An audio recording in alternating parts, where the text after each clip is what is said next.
नमस्कार मित्रों। आज का जो वीडियो है वो छाया पुरुष पर है कि छाया पुरुष की साधना अर्थात हमजात की साधना कैसे की जाती है, उसी पर आज का ये वीडियो है।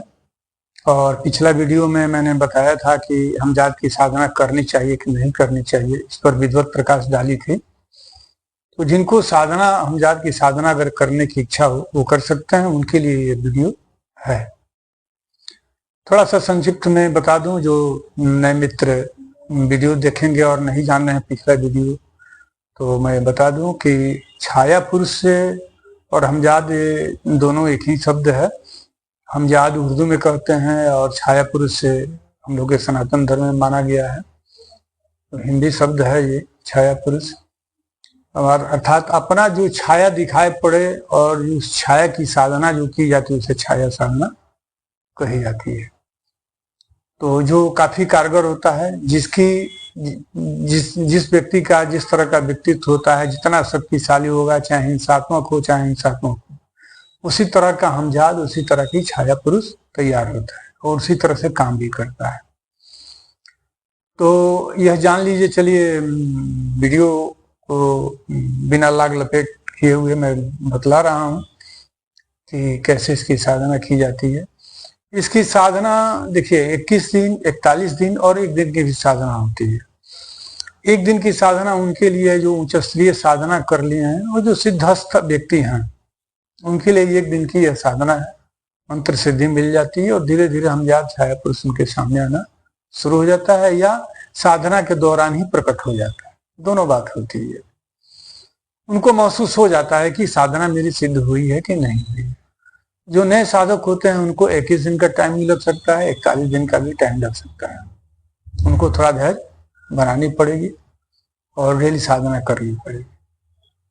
तो ये जान लीजिए 1 दिन की साधना में ये साधना इस तरह से है कि किसी भी एकांत कमरा का चयन कीजिए जहां पर किसी का चहल पहल नहीं हो, और सायं काल में आप वहां बैठे और आप दक्षिण दिशा में मुंह कर लें, उत्तर दिशा की तरफ में बैठे, दक्षिण दिशा में बैठ जाए। सामने जो आप बैठते हैं, जो आसन होगा वो आपका काले रंग का होगा, काले रंग का आसन, और धोती भी काला रंग का ही होगा, काला रंग का गमछा ही होगा। काला रंग का कुर्ता भी पहन सकते हैं, लेकिन कुर्ता अगर गमछा नहीं पहनते हैं तो कम से कम धोती आपका काला रंग का होना चाहिए।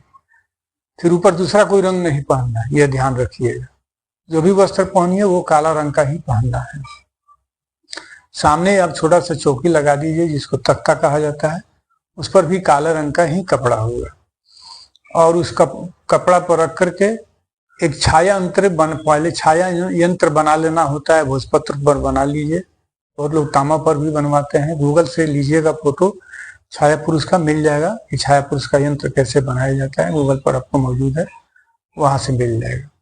उसी तरह से आप क्या कीजिए कि यंत्र बनाने के लिए भोजपत्र पर बनाना हो तो आप अष्टगंध तैयार कर लीजिए। अष्टगंध बाजार से खरीद करके लाइए, और जिसमें कस्तूरी वगैरह वगैरह होता है घोल करके, और नीम के कलम से उसको सिद्ध काल में, या जो अच्छा काल हो, अमृत काल हो, सिद्धि काल हो, और जो बढ़िया काल दिखाई पड़े उस काल में आप यंत्र को प्राण प्रतिष्ठा करके और यंत्र कायम कर लीजिए।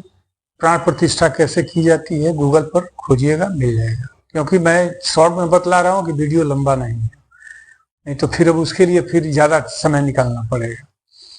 तो गूगल से लीजिएगा कि कैसे प्राण प्रतिष्ठा की जाती है, वो आपको मालूम हो जाएगा, और उसकी प्राण प्रतिष्ठा कर लीजिए।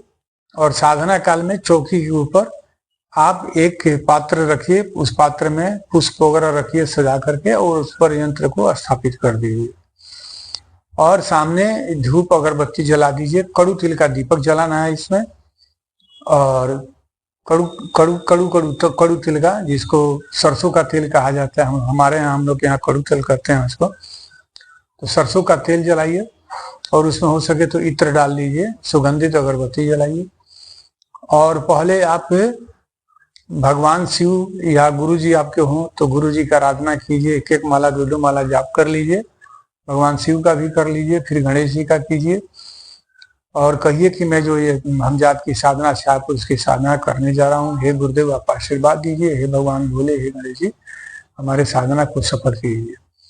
फिर आप संकल्प लीजिए। संकल्प का मंत्र आप गूगल से ले सकते हैं। पुष्प वगैरह अक्षत वगैरह हाथ में लीजिए और ये संकल्प लीजिए कि मैं ये भूत भविष्य जानने के लिए, गोचर गोचर जानने के लिए मैं ये हमजात की साधना कर रहा हूँ। हमजात मेरे सम्मुख सामने प्रकट होकर के मुझे आशीर्वाद दे। और तब आप जो है माला करना शुरू कीजिए। हो सके तो बटुक भैरव का भी एक माला आप कर लीजिए। बटुक भैरव का भी मंत्र आप गूगल से ले लीजिए। बटुक भैरव का ले लीजिएगा तो साधना में आपको विघ्न बाधा नहीं लगेगी। और गोरखनाथ जी, गुरु गोरखनाथ जी को भी याद कर लीजिए एक माला, ओम गुम गोरखाय नमः। आपका माला जप कर सकते हैं उनको ध्यान करके, तो विघ्न बाधा आपको नहीं आएगी और सहज रूप से साधना सफल हो जाती है। और हकीक के माला पर काला हकीक का माला होना चाहिए। काला हकीक का माला नहीं है तो आप रुद्राक्ष का लीजिए माला, लेकिन प्रयास यही कीजिए कि काला हकीक का ही माला पर आप कीजिए तो ज्यादा कारगर रहेगा। ये आपको सिद्धि ज्यादा मिलने की सफलता संभावना बनी रहती है। तो आप ये साधना किस दिन करें, तो आप दीपावली के दिन भी कर सकते हैं। रात्रि में 12 बजे के पहले 11:30 में शुरू कीजिए और 12 का समय निश्चित उसमें मिल जाना चाहिए। और कम से कम 55 माला आप कीजिए। 55 माला करने में आपको ज्यादा से ज्यादा 2 घंटा लगेगा। आप दीपावली के दिन भी कर सकते हैं। और करने के बाद जब समाप्त हो जाए तो जो भी फूल चढ़ाए हैं कपड़ा पर, उस कपड़ा को समेत माला समेत कपड़ा में लपेट करके किसी तिराहे पर ला करके 3 से 4 के बीच में, अर्थात आप 11:30 से करते हैं, 12 से आप माला करना शुरू कीजिएगा, 2 बजेगा, 2:30 बजेगा मान लीजिए, उसी समय में उठिए और उस माला को कपड़ा आसन पर जो है वो जो कपड़ा जो है उसको समेट करके और किसी तिराहे पर ला करके रख देना है। रख करके और सीधे चल देना है, मुड़ के नहीं देखना है। साधना के दौरान जब आप माला करना शुरू कीजिएगा, तो माला जब करना शुरू कीजिएगा तो जब गुरु जी का आप स्मरण वगैरह कर लीजिए, गणेश जी का, और दीपक का जो तेल जल रहा है उस तेल में से थोड़ा सा लगा करके हाथ में और पैर के तलवा में लगा हुआ लीजिए। फिर जो है आप जब संकल्प वगैरह ले लेते हैं तो आप छाया पुरुष को स्मरण कीजिए और स्मरण करके और कहिए कि मैं आपका प्रत्यक्ष दर्शन पाना चाहता हूं, आप मुझे दर्शन दीजिए। और इस पीरियड में अगर छाया पुरुष की उपस्थिति होती है, सामने प्रकट होता है, तो सामने आप प्रकट होता है, ध्यान रखना यह है कि जब तक 55 माला नहीं पूरा नहीं हो तब तक अगर प्रकट भी है तो आपको बोलना नहीं है। वो आएगा चाहेगा बीच में बोलवाने के लिए, कहने के लिए, तो बोलिए क्या मांग रहे हैं, कर रहे हैं, बोलना कुछ नहीं है। जो 55 माला आपका पूरा हो जाए और तब सामने प्रत्यक्षीकरण हो, तब आप बोलिए कि मैं आपकी साधना संपन्न किया हूँ और जब मैं आपको बुलाऊं और जब तो आप आइए और जब भी आपको सम्मान के साथ विदा करूं आप विदा होइएगा और जो भी मैं आपसे कहूं वो काम मेरा संपन्न कीजिएगा। और इस तरह से आप 3 बार वचन ले लीजिए। और फिर उसके बाद से ऐसा भी हो सकता है कि आप साधना के दौरान चहलकदमी होगी, आप आगे पीछे, जैसे ही आप 4 माला 5 माला कीजिएगा या 10-11 माला पर जाइएगा ना, तुरंत चहलकदमी शुरू हो जाती है और वाइब्रेशन शरीर में शुरू हो जाता है। पैर से शुरू होगा वाइब्रेशन और मस्तक तक चलेगा, इतना तेजी से जाएगा कि लगेगा कि ब्रेन हेमरेज हो गया, लेकिन घबराइएगा नहीं, ब्रेन हेमरेज नहीं होगा।